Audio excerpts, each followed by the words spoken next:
Selamat malam, Anda menyaksikan Breaking News bersama saya Gede Satria. Pemirsa, setelah kesepakatan damai Amerika Serikat dan Iran berakhir buntu, kedua negara kini mengirim sinyal siap perang. Garda Revolusi Iran menggelar latihan skala besar, sementara Amerika Serikat menggencarkan patroli di Timur Tengah dan Bandara Ben Gurion Israel kini resmi menjadi pangkalan militer Amerika Serikat.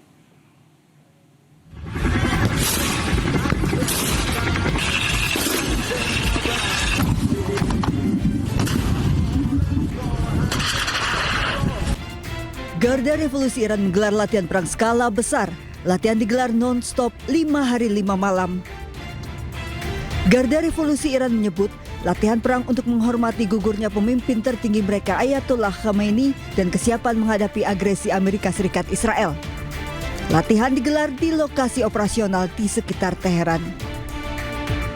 Sementara itu, Bandara Sipil Ben Gurion Israel kini resmi menjadi pangkalan militer Amerika Serikat. Puluhan pesawat militer memenuhi Bandara Ben Gurion. Sementara Pusat Komando Amerika Serikat CENTCOM mengunggah rekaman jet tempur mereka tengah mengisi bahan bakar di udara saat patroli di Timur Tengah. Prajurit Amerika Serikat di perairan Arab juga menggelar latihan di atas kapal Tripoli dan Abraham Lincoln. Kapal-kapal Amerika terus melanjutkan operasi di Laut Arab termasuk penegakan blokade Amerika terhadap Iran. Pusat Komando Amerika Serikat CENTCOM juga mengumumkan telah menjadwalkan latihan perang gabungan dengan belasan negara Asia di Amerika Serikat. Sementara Angkatan Laut Inggris dan Korea Selatan dikabarkan bergabung dengan Amerika Serikat untuk operasi pengamanan gabungan di Selat Hormuz. Jika negara-negara aliansi Amerika Serikat bergabung di perairan Arab, akankah mereka akan ikut mengepung untuk menggempur Iran bersama Amerika dan Israel? Korps Garda Revolusi Iran (IRGC) membongkar 5 jaringan penyelundupan senjata yang terorganisasi di Teheran. IRGC meyakini jika jaringan ini memiliki keterkaitan dengan Israel.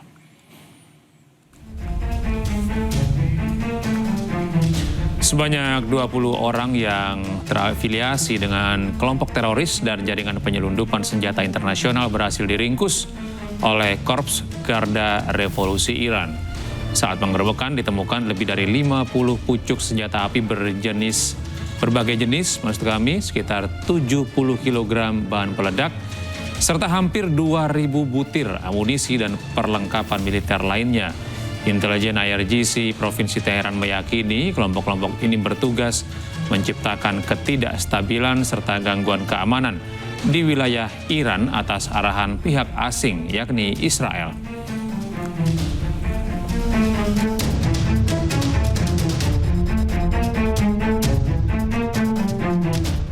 Warga Iran berunjuk rasa selama 70 hari berturut-turut untuk mendukung pemerintah. Sebagian warga bahkan membuat replika rudal digunakan untuk konvoi keliling kota sebagai bentuk dukungan patriotisme.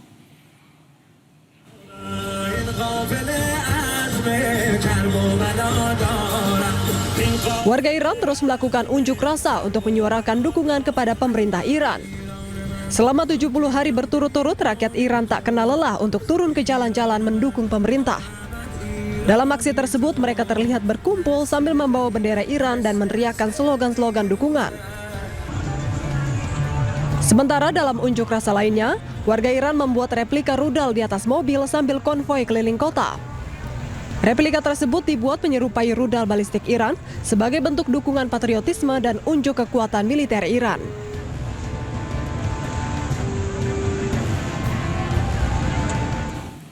Sementara itu, Menteri Perang Amerika Serikat meminta kenaikan anggaran perang hingga 1,5 triliun dolar.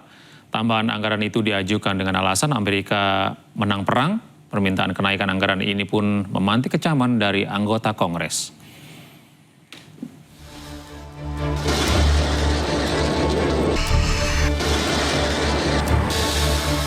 Perang melawan Iran menelan biaya besar bagi Amerika Serikat sejak konflik dimulai. Pentagon menyebut perang melawan Iran telah menelan biaya setidaknya 29 miliar dolar AS atau sekitar 508 triliun rupiah dalam 74 hari sejak dimulai pada 28 Februari lalu. Biaya yang dihitung ini hanya mencakup amunisi dan peralatan, belum termasuk kerusakan pada pangkalan militer. Di tengah meningkatnya biaya perang ini, Menteri Perang AS Pete Hegseth mengusulkan tambahan anggaran perang untuk proposal tahun 2027. Tak tanggung-tanggung, rencana alokasi anggaran perang mencapai 1,5 triliun dolar untuk pertahanan. Hegseth mengklaim tambahan anggaran ini karena Amerika Serikat meraih kemenangan besar di medan perang. Namun hal ini mendapat banyak kecaman termasuk dari anggota Kongres. Bahkan Pete Hegseth emosi saat salah satu anggota Senat mencecarnya dengan pertanyaan soal anggaran perang. I just think it's so foolish. Here we are in a committee in the United States Senate, 74 days in, and you're talking about strategic loss. We have the ability to defeat a 47-year threat of a pursuit of a nuclear weapon. We have more leverage than we've ever had. We've had incredible battlefield successes, and you're talking about a strategic loss, cloaked in disingenuous questions. Mr. Secretary, this is how you undercut efforts that could otherwise and are otherwise I am being not very your effective. enemy. Hegseth menyebut tambahan dana ini dibutuhkan untuk mempertahankan posisi Amerika Serikat sebagai militer terkuat dan paling mumpuni di dunia. Pemerintah AS juga disebut sedang berupaya membangun kembali basis industri pertahanan agar kembali siap menghadapi perang besar.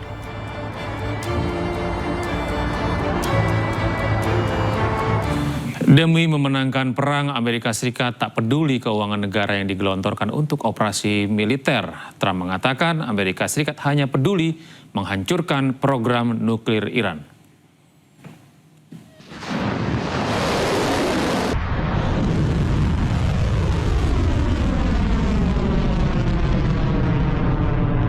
Di tengah konflik di Timur Tengah, Amerika Serikat kian menunjukkan ambisinya menghancurkan nuklir Iran tanpa peduli konsekuensi terhadap ekonomi negaranya. Hal tersebut disampaikan oleh Presiden AS Donald Trump menanggapi pertanyaan terkait situasi keuangan negara memotivasi Amerika Serikat mengambil keputusan perang Iran.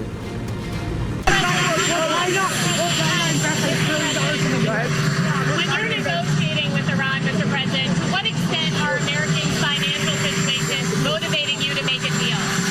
Not even a little bit. The only thing that matters when I'm talking about Iran, they can't have a nuclear weapon. I don't think about Americans' financial situation. I don't think about anybody. I think about one thing.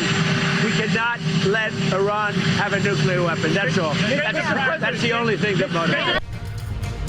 Sebelumnya, Trump menegaskan Amerika Serikat akan memenangkan perang Iran dengan atau tanpa melalui jalur damai. Bahkan AS juga mempertimbangkan untuk meluncurkan operasi militer besar-besaran untuk melawan Iran yang akan menggelontorkan dana besar di tengah krisis energi global. Diketahui ketegangan di Timur Tengah terjadi sejak 28 Februari dan hingga kini Amerika Serikat dan Iran masih mengupayakan negosiasi untuk perdamaian. Pemirsa, Presiden Amerika Serikat Donald Trump mendarat di Cina. Donald Trump turun dari Air Force One saat tiba di Cina pada hari Rabu. Trump disambut di landasan pacu oleh Wakil Presiden Cina Han Zhang, Duta Besar Amerika Serikat, dan pejabat lainnya. Trump dijadwalkan bertemu dengan Presiden Cina Xi Jinping pada hari Kamis besok, 14 Mei. Ini menjadi kunjungan pertama seorang Presiden Amerika Serikat ke Cina dalam 1 dekade terakhir.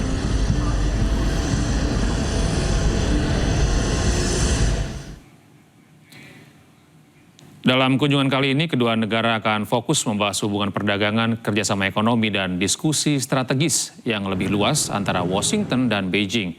Kunjungan ini diduga juga akan membahas mengenai perang Iran, isu senjata nuklir, hingga ketegangan di Taiwan.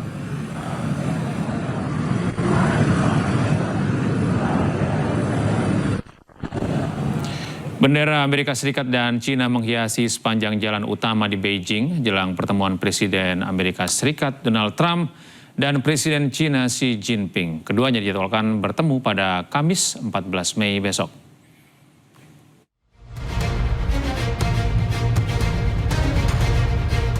Pemerintah Cina bersiap menyambut kedatangan Presiden Amerika Serikat Donald Trump yang dijadwalkan tiba di Beijing pada Rabu malam waktu setempat. Deretan bendera Cina dan Amerika Serikat terlihat menghiasi sejumlah ruas jalan utama di Beijing menyambut kedatangan Trump. Sementara itu, tim keamanan juga terlihat berjaga dan berpatroli di sekitar hotel tempat Trump menginap dan juga lokasi pertemuan. Pertemuan antara Trump dengan Presiden Cina Xi Jinping dijadwalkan pada Kamis 14 Mei. Dalam kunjungan ini, kedua negara akan fokus membahas hubungan perdagangan, kerjasama ekonomi, dan diskusi strategis yang lebih luas antara Washington dan Beijing. Kunjungan diduga juga akan membahas mengenai konflik Iran, isu senjata nuklir hingga ketegangan di Taiwan. 特朗普总统访华期间，两国元首将就事关中美关系以及世界和平与发展的重大问题深入交换意见。中美经贸关系的本质是互利共赢，双方应该共同落实好两国元首达成的重要共识，为中美经贸合作和世界经济注入更多的稳定性。 Kunjungan ini menjadi kunjungan pertama Presiden Amerika Serikat ke Cina setelah hampir 1 dekade.